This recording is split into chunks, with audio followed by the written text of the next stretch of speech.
Hi, I'm Ben, And I'm Ernie. and this is Budget Nerds.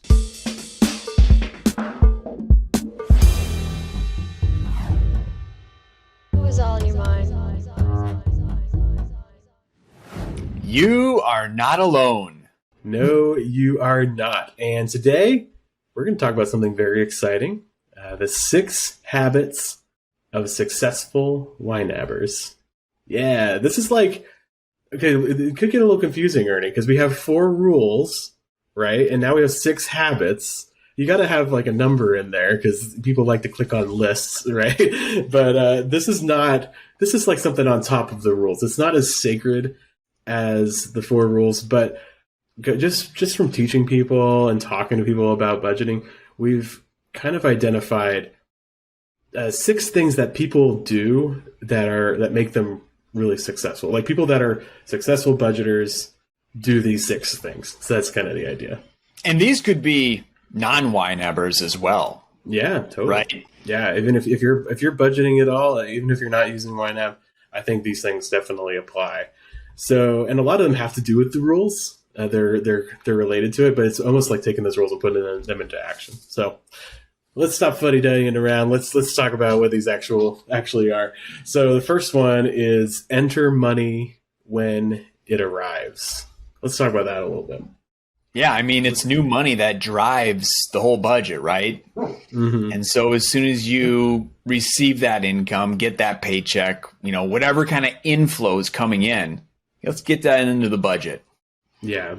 And not before, too. I think it's a big thing. That's key. As well. Because I think when you get, especially if you have a really predictable income, which a lot of people do, it can be really tempting to put that money in, be like, oh, well, hey, I know I'm getting a paycheck in a couple weeks and it's going to come. Like, it's not going to be a problem, right?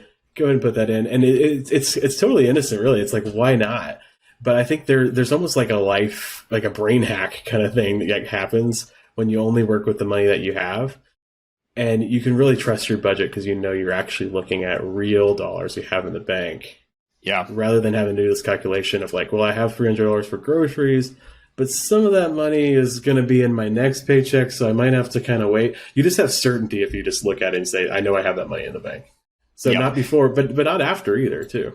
And I think the intention of maybe including those future paychecks, the intention there is to make a plan, right? I'm getting paid this money, so why don't I at least make a plan for it? But yeah, that affects the actual spending decisions that we make when we start spending with money that we don't have. And there's just, like you said, so much more clarity around spending and decision making when we're only working with the money that we have right now. Yeah. So I think, even if you're following the YNAB method, it can be tricky. It can be tempting to do that. But don't. Just hold off. At the moment you get that paycheck is the moment you should enter it. And not after either. And some people are like, oh, maybe if you're relying on import and it takes a couple days for those paychecks to clear, you can go ahead and enter it even if it's pending right now, so long as it's not gonna change or anything.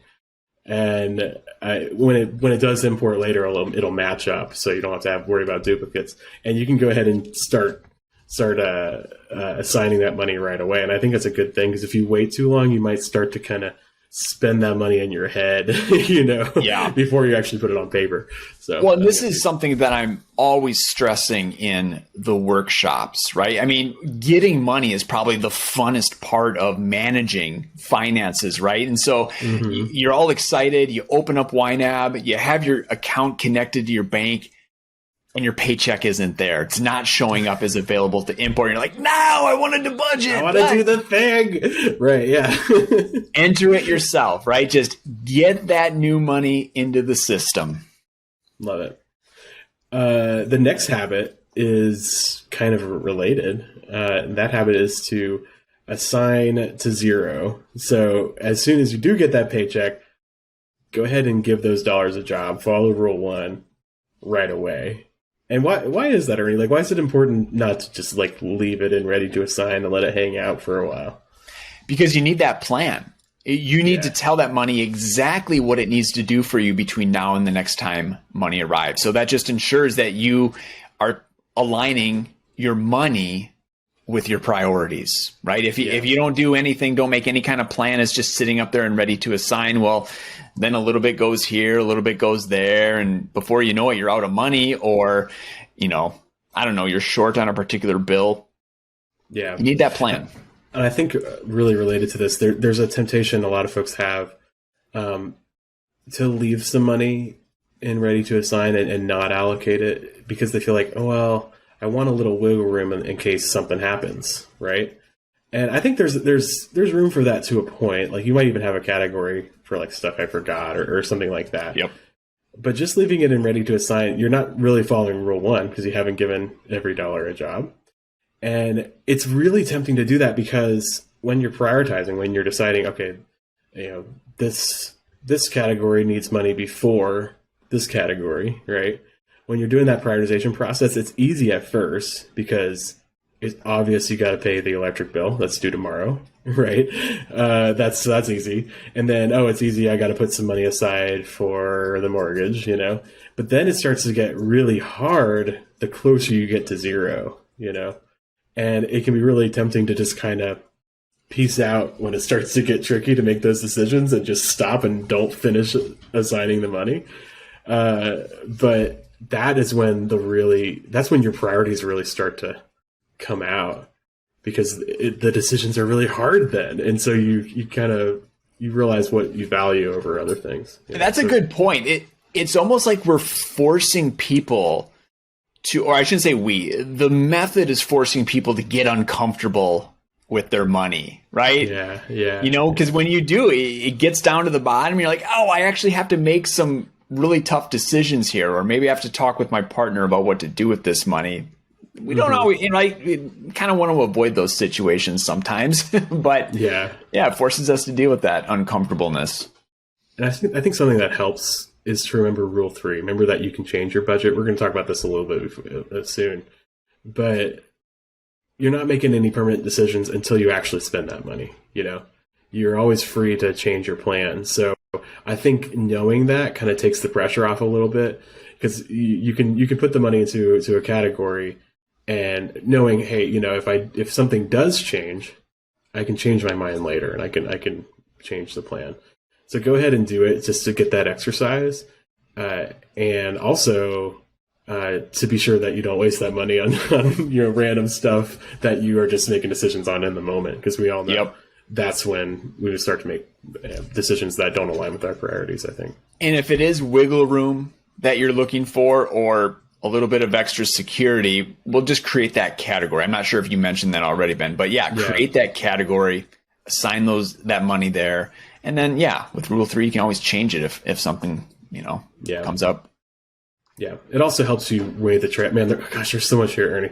It also helps you weigh the trade-offs when you are making rule 3 decisions to change your budget. Like if you always just have this category where you take money from whenever you overspend, it can be hard to know what you're giving up, But if you actually put it in a category, you can say, hey, actually, when I go out to eat, when I move some money from, vacation to go out to eat, I know I'm giving up some of that vacation money, or maybe I can't go on vacation on as nice a vacation as I thought I did, or maybe I'll have to delay that, and it's fine to make that decision so long as you have your eyes open. But if you just put that money, or if you don't assign that money and leave it up there and ready to assign and just kind of pilfer from it, you don't know what you gave up when you made that decision. So I think that's huge too. And as we're talking about this more about assigning all the money to zero, I'm realizing that when I do that, something in my brain just says, nope, you're done. And it's like it kind of wraps everything up, where if I leave money there, then I know a decision needs to be made. And so it kind of weighs on my mind. It's always there in the back. I'm like, okay, when can I talk to Christy to figure out exactly what we need to do with these dollars over here? But down to zero, it's like, nope, I'm done. I can go on with the rest of my life. You can move on. Yeah. It's like when you get a song stuck in your head because you only know one line of the song and your brain is just looping forever. our brains just have to finish a thing, And so you go and listen to the whole song and then you don't have to think about it ever again. That's kind of what it is. I love that. Man, so much there. So we've talked about the first two we talked about were kind of philosophical, but let's get more practical with this one. Yeah. The next habit is check the budget before spending. I love this one. Yeah, this is huge because it just helps you make good spending decisions. Instead of looking at maybe your checking account balance and trying to guess if you can afford something, or doing all the mental math, like, okay, I have $1,500, I have the auto payment coming out, internet, how much do I have available to groceries? Instead of going through all that, you just look at the category, right? Yeah. This is exactly how much I have to spend on this item, and there's that clarity there. And of course, sometimes you don't have the money when you check the budget, but that gives you the opportunity then to weigh the trade-offs. What would it look like if I took money from this category? What would it look like to take money from this category? Is this item or these items really worth it to me in this particular case? Mm-hmm. So it feels like when you check the budget before you spend, you take control back, right? You have control over what your money actually is going to be doing for you. Yeah. And we have people ask in the community all the time. They say, like, I feel like I'm just tracking my expenses. Like, I'm just tracking, and after the fact, I look and I like kind of go through the budget and move things around to make it so I don't have overspending, And yep. This is the moment, I think, when you go from expense tracking to budgeting, is when you actually look at that budget before you spend and let it guide your spending. Yeah. And that's when it actually affects your life, Yeah. You actually do make different decisions. And I would add, this is also the moment where, you take those huge strides forward. I know was the case for Christy and I, because at the beginning, especially when things were really tight, we would just spend regardless of what the category balance said. Because we knew more money was coming in and we had enough money in the account to pay for that particular purchase. So by the time we got to payday, there were always numerous overspent categories. And then what we would do as soon as we got paid is we would, take that brand new income and put it towards those things that we had already bought. And I got to the point where I'm like, it was just so disheartening to always have to backfill. Right. Yeah, I'm like, we got to stop this. And so then we started really dialing in and checking those category balances. And sometimes, and a lot of times at the beginning, it was us saying, nope, we're not going to purchase it. We're going to hold off even for 2 days. And it was so stupid. It sounds so stupid. We're going to hold off for 2 days on buying this shirt because then the money will actually be in the category. Mm-hmm. But I don't know it was some sort of mind hack, like we've always talked about around here. And it worked because we started seeing gains right away. There's all sorts of things like that with budgeting, where it's like, it feels like this is like our last episode, we talked about arbitrary rules. Like, this feels totally arbitrary because I know I'm getting paid in 2 days. I might as well buy the thing, But I've got the $2,000 in my account. Well, yeah, that's I can buy the $25 shirt. When you're saving for true expenses, like, your account balance starts to get really big, and you might fall back on this old habit of just checking your account balance to make spending decisions, and you feel like, oh, I got a lot of money in there, I can go crazy. And a lot of people are afraid of that. But yeah, this habit of looking at the categories, not at the account, it changes everything. It really does. Yeah. You get to the end of the month then, because it seemed like any time I was in the habit of checking the balance, and I'm thinking, high school years, college, early adulthood, get to the end of the month, and that checking account balance was always just hovering right above zero. We were running on fumes. But that shift to checking the categories, like, that helped us actually start saving money. Yeah, I love that. Okay, the next one is also really practical. Enter day-to-day spending on the mobile app. I love this. This is related to the last one, because if you check your budget before you spend, you might as well also enter that spending right away, But why does this make people more successful, do you think? Well, in the budget, you're using that budget to make those spending decisions, right? So you want to make sure that you're working with updated information. Okay, So when I go out to eat to Chipotle for lunch today, I want to make sure that all my eating out transactions, actually in this case, it would be personal spending, right? Because I'm not eating out with Christy. This is just me. Right, I want to make sure that all the transactions have been entered in my my personal spending category so that the number I'm looking at is accurate. Good job getting Chipotle in there again. It's a bit of. I had to. It's been a couple episodes. It's been a couple episodes. We'll talk about that. Yeah, not a sponsor, but Ernie loves it. Yeah, well, I think it also helps you really feel your spending. People talk about this. Yeah. Talk about this as a virtue of spending with cash instead of with a credit card or a debit card, because when you exchange that cash, you actually feel it a little more. Like you feel like you're actually exchanging something, and it's something in our monkey brain where it's just like I'm doing a transaction, But I find I can simulate that with YNAB in the mobile app, because as soon as I hit that save button on a transaction, I get a little animation that says this was your available amount. Whoop, and now this is your available amount, and I see immediately how it affected my budget. Yes. And so I can kind of feel that spending, and it causes me to just be more aware, I think is what it is at the end of the day. Boy, I'm glad you mentioned that, because that is so true for me as well. I never felt any loss handing over cash, and I never felt any loss, swiping my credit card. It was all the same to me. Okay. But once I started immediately entering those transactions, and like you said, seeing those numbers switch, I felt that. Yeah, right. And sometimes it's probably one of my favorite things. There was that regret of, oh, why did I buy that?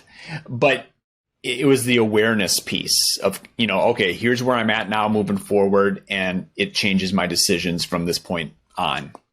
Yeah. It's probably one of my favorite things in the features in the mobile app is that little animation. Whenever you move money or whenever you add a transaction, it just says, well, this is what you did. And so it just reinforces it. Do you enter? Well, I have a question. Actually, let me back up. We say enter day. I'm so confused here. We say enter day-to-day spending. I think that's worth talking about a little bit more. What do we mean by that? That's a good call, yeah, because there are some things that are probably not a big deal if you enter them later. Like my electric bill, if I get that and I enter that a few days later, when I'm reconciling later on, that doesn't matter so much. But day-to-day spending is more important, because that's the stuff that I need to look at. It kind of goes back to the third habit. Those are the sorts of things that I need to look at on a regular basis and make decisions on. So, if the electric bill comes in a few days later, that's not a big deal, because I'm not looking at my electric bill category every day to determine which lights I put on, Yeah, you're not spending from that category again either. So Right. But eating out or groceries or gas or fun money, heck yeah, I need to see how much I have.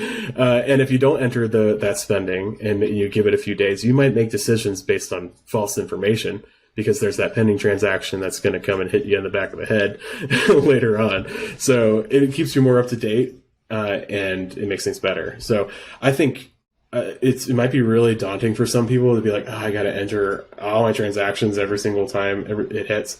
And it's not necessarily true. I would just pick maybe 3 or 4 categories that you're going to do this for, and let import bring in the other stuff, or you can enter it a couple days later. And that's fine. So if you had to give a ballpark number to the percentage of transactions that you enter on the mobile app yourself, could you guess? Well, it's funny because the day-to-day transactions, I feel like there's more of them. It's probably about 50-50 if I had to just randomly guess. Maybe a little more. I don't know. It's a good question. Maybe I should actually count and figure out.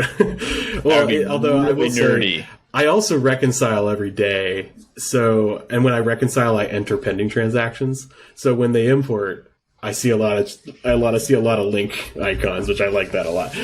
But as far as entering it on the go when I'm out and about on my phone, actually that might be actually a little less than 50-50. It's not that many, really. Most of them I enter manually when I'm reconciling or they import. So yeah, I had to kind of back myself into that. What's the answer to that question? What about you, Ernie? What would you say? I'm probably at around 75%. Okay. And then Christy, let's see, I entered 75% of my transactions and our transactions. I probably enter 80-90% of her transactions. Right. Well, you're the budget nerd in the I am the budget nerd. And then I spend a good amount of time telling her to put in her target transaction. That's just a practical thing because she knows what she bought, so it makes it easier. Because instead of you having to be like, "What did you buy?" Well, yeah, and they're always split in just kind of so many different areas. Oh yeah. And so instead of me bringing her phone to her and saying, "Hey, put your fingerprint on here so I can go into the Target app and look at what you spent and enter it myself." Which she doesn't mind that I do, right? She knows I do that. I just tell her, "Hey, could you, put this in?" So, but yeah, I try to enter quite a bit.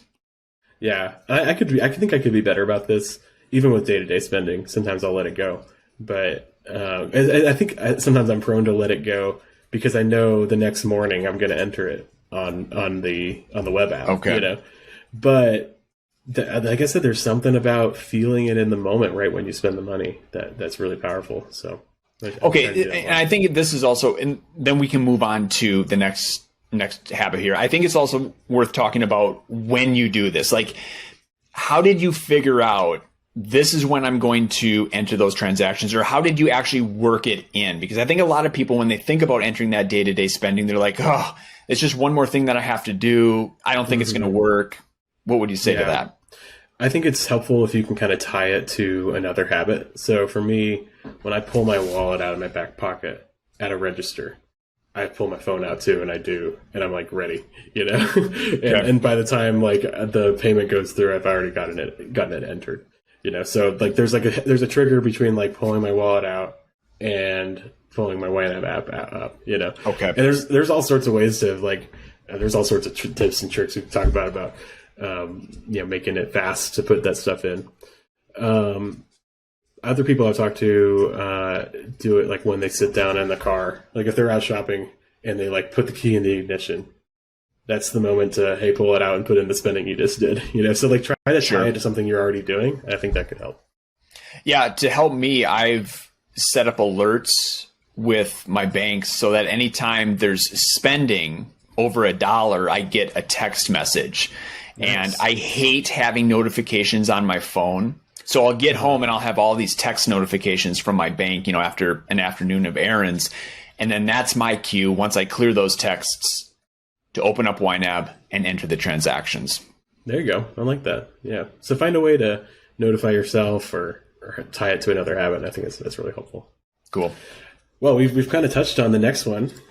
What's that, Ernie? I've been reading them a lot. Why don't you talk about it? Oh, sure. Reconcile frequently. And, frequently for you, Ben, that's every single day. For me, it's once a week. But I think before we maybe get into the frequency there, just talking about why this is important. And again, it all goes back to being able to trust the budget, right? Being able to trust the numbers that you're looking at. Is this money actual money in my bank account? And with the reconciliation process, you're comparing the cleared YNAB balance to your cleared bank balance. So you're just making sure that those two numbers are in agreement, because when YNAB matches reality, matches your bank, right, then you can trust the numbers that you're seeing. Yeah. And I've talked about this several times where, early on using YNAB, I would reconcile every 3 or 4 weeks, and it was so annoying, Ernie. Like, it was the biggest chore. I loved budgeting, but I hated this part of it. I knew I needed to make sure that they were accurate, or my budget wouldn't be accurate. But I would only do it every so often, and so I would have to find this transaction and be like, "What did I spend at Walmart 3 weeks ago?" Well, and that's like what I'm wondering. Idea. Like, did you hate it because there was always a mistake? Well, I hated it because of that, where I wouldn't know how to categorize something, and that doesn't feel good. But I'd also hate it because there'd be a missing transaction, and I'd have a lot of trouble finding it. I didn't import, even back in the YNAB 4 days, we could import a file, but I just didn't do that. I don't know why. I didn't think that was a feature I should use, because I think I was worried that they wouldn't match up or something. I was worried about duplicates, but I just didn't understand the software enough. And so I didn't import, and I would just go line by line and find the transaction. And it's good to do that if you're in a place where you need to do that. But if you're doing that every time, the act of reconciling just kind of becomes a chore, because it's frustrating. So it's kind of like doing the dishes a little bit. This is a good analogy, I think. We implemented this recently. We are going to start the dishwasher every night as we go to bed, and then we're going to empty the dishwasher in the morning. Right. And that's my routine too, Ben. Yeah, it's so much better because you do a little bit of work every day instead of having to do a lot of nasty work every once in a while. Because if you leave the dishes piling up in the sink, they start to smell, and it's just like, ugh, it's like the worst job. But if you just do a little every day, it's easy. So this is what I realized when I was going through this. If I could just do this every day, it'd make a big difference. So I set like a little alarm on my phone at a certain time every day. I hopped into YNAB and I reconciled. And once I started doing that, instead of being a chore, reconciliation became a joy. Like, it was fun. Yeah. I think maybe that's the moment I became a true budget nerd, because I loved it. It was kind of like just a way to kind of sort out my life and feel good about what I was doing. And it's satisfying, to make sure those numbers are in agreement every day. So, and it's easier for me to do it every day because, me, I got one account that I spend money from. So, yeah. And so when I reconcile every day, I really am only reconciling one account. And then every once in a while, I'll do like the HSA or like investment accounts and things like that. But really just the one account is all I'm worried about every day. Yep. Okay. I have to share my dishes story. Because it's ridiculous and it ties into reconciling. In college for 3 years, I lived with 3 other guy roommates. Oh boy. Okay. And the house was just a dump, a constant mess. And it was always the dishes primarily, because we wouldn't do the dishes every day. We wouldn't even do them every week. I mean, sometimes it got to the point where it was weeks of dishes. It filled up the entire counter. And so then when it got to that point, what did we end up doing for 4 hours on a Sunday afternoon? The dishes. I mean, I remember it's so lame. Yeah. These epic dish sessions. Because when you have roommates, there's like this brinkmanship game going on where it's like, I'm not going to do the dishes, and somebody in the household is going to get mad enough that they're just going to do the dishes, and then you have resentment going on. It's a whole thing. Yeah, if we just each would have taken 4 minutes a day to do our own dishes, no problem. Instead, we decided to reserve 4 hours on a Saturday or Sunday afternoon to do those stupid dishes. Mm-hmm. Ridiculous. Yeah, and that's just what it's like. It's if you don't do a little every day, it piles up and it gets to be a big chore. But if you do it every day, it's easy. So I can't emphasize enough, that changed my budgeting life right there. That one. Yeah, it really did. Because I remember in the early days where I was using YNAB, I was always wondering, can I trust these numbers? And so what I was doing was that budget check where I would add up all the available amounts in my budget, and I would compare that amount to the total of all my cash accounts. And those numbers always had to match to the penny, because then I knew, okay, every penny that I have in my actual accounts is matching up or is represented in the budget. Right. And then, I had to make sure I had my reconciled accounts to do that, right? So I was working with accurate numbers. But eventually, I began reconciling so often that I just knew, okay, the accounts are always right, and the budget's just always going to be right as well. And so now I rarely even do that check. I mean, I think every 6 months I'll do it just out of, for fun. Like, I'm looking for something to do on a Friday evening. So, hey, let's check the budget numbers against each other. But it kind of has this knock-on effect where, because you reconcile frequently, you trust the budget more. Yeah. And because you trust the budget more, you get it, you're in there more, and you reconcile more, and it's like this virtuous cycle, Yeah, and then you just feel like I can do this. Like, I am a budget nerd. I'm a master budgeter. I've got control of my money. You feel like you've mastered it. Yeah, I love it. Oh man, we could talk about reconciling for a million years. We'd probably do like 10 episodes on that. But well, let's move on. Let's talk about the last habit that successful YNABers all have. Which is make changes to your budget whenever you need to or whenever you want to. This is tough for a lot of people. Rule 3, roll with the punches, change your budget. Right. I think there's a lot of guilt associated with it. It's hard for people. It's that old budgeting rule that you set it at the beginning of the month or the beginning of the year, and then you can't change anything. It's in stone, and you have to stick to that. And if you go over budget, you broke it, right? You did something wrong. You're a bad person, and you need penance. Yeah, I think it's just, we talked about it earlier when we were talking about assigning to zero. It just recognizing that you don't have a crystal ball, you can't see the future, things are going to have to change. It makes everything easier because you can hold your plan with a little bit of a looser hand, and it makes it easier to make those prioritization decisions. It just makes it easier to live with your budget, because hey, if my priorities change, I'm not beholden to the past version of myself. I can make the changes now, Mm-hmm. So it gives you flexibility. It makes life sweeter. It's just better. So you know what? I think it gives you self-confidence too, in some kind of strange way. It's like, you see that overspent, and almost it represents a problem, even though I wouldn't say that's what's going on. It's more of just a math equation of what happened, right? You spent more than what you had available, but you solved this problem, and that feels really good. You're like, I did this, no big deal, right? Yeah. And you move on. Yeah, I think people think of budgeting as, a once a month thing, that you do, or maybe once every time you get paid kind of thing. But budgeting is a living and a breathing activity, right? And if you make changes to your budget, even if it's not because something unexpected came up, it's just because you want to, that's budgeting. Like, that's part of the process.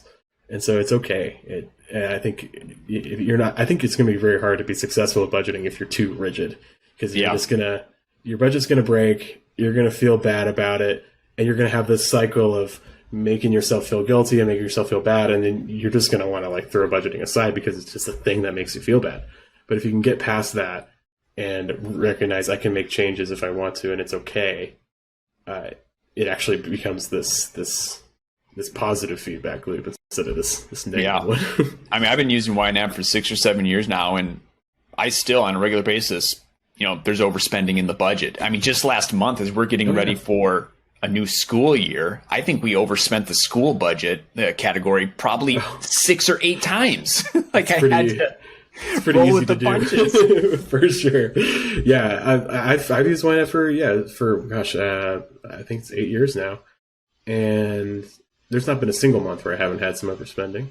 It's part of the process. And there's definitely not been a single month where I haven't made changes in the middle of the month. So it's the key to making it work. Rule 3 is my favorite rule. So build it into your budgeting life, and you'll be much more successful for sure. Absolutely. Awesome. Well, I think that's everything. Should we do our last segment, our YNAB Wins segment? Yeah, this is a new segment that we introduced in the last episode, and it's really fun because these videos, there's a lot of comments that go on, and a lot of folks are sharing some money wins, some YNAB wins, and so we wanted to highlight those folks and exactly what it is that they accomplished. So we got a couple here, and Ben, why don't you kick us off? Okay, both of these are from our Saving Money in YNAB episode from this past summer. And that was a really good episode because a lot of people really resonated with it. We got a lot of comments, so we drew a lot of wins from there. Mike just made my day when he posted this. He said, "Hey, Ben and Ernie, thanks for the coaching and discussion. We are midway through consolidating accounts as you described. Yay." So this is huge for me because this is if there's one piece of the YNAB method that I tout more than anything probably is simplifying those accounts, getting down to one checking, one savings, one credit card, or, and there's lots of reasons to have multiple accounts, but if you can simplify it as much as you can, hey, it makes reconciling a lot easier, makes it much less daunting. So that's one thing, but it just makes things easier. So I love to see this, Mike. This is exciting for me. Good job, Mike. And my win I'm sharing comes from Melissa. And again, this is on the Saving Money in YNAB video. Melissa says this, I was upset. I couldn't find dollars to budget toward getting a month ahead, only to realize I was putting money toward a general emergency fund, which I could use to budget instead. Mm-hmm. I got rid of it and I gave those dollars jobs and was actually 3 months ahead. Most helpful shift in mindset I have ever had. I share it with everyone I know who uses YNAB Heart. This is huge. Heart at the end. I love it. This is huge because people talk about an emergency fund versus budgeting ahead, Yeah. And they're kind of the same thing. Like if you had an emergency and you needed to draw some money from future months, you could do that. It'd be the same thing as having an emergency fund, right? But there's a mindset shift when you get at least 1 month ahead that I think is really powerful. So not only do you have the emergency fund, but you also have a lot of it kind of greases the wheels of budgeting, makes it a little easier. You don't have to time paychecks to bills and all that. So it's cool that Melissa made that realization. Yeah, and I had that same realization. I remember doing my fresh start, and I had this pile of money, really didn't have a purpose. I'm like, let's just get a month ahead, because I had been trying to get a month ahead for that's years. Right. I remember that being part of your story. Yeah, and you just reached over and did it. Yeah. I love that. Oh yeah, that was recent too. I remember this. Yeah, we talked about it because that was only a couple years ago, I guess. Yeah, right, Ernie? Yeah, more recent. Well, that's awesome, really Melissa. Cool. Good for you. Yeah, love to hear it. All right. Well, if you guys have any wins, or if you want to talk about any habits that you are doing in YNAB that make you successful, let us know in the comments, and we'll talk about them. Until next time, happy budgeting. Happy budgeting, y'all. We'll see you later. Let us know in the comments, and we'll talk about them. All right. Well, happy. Let's try that again. Just cut it right there. Right.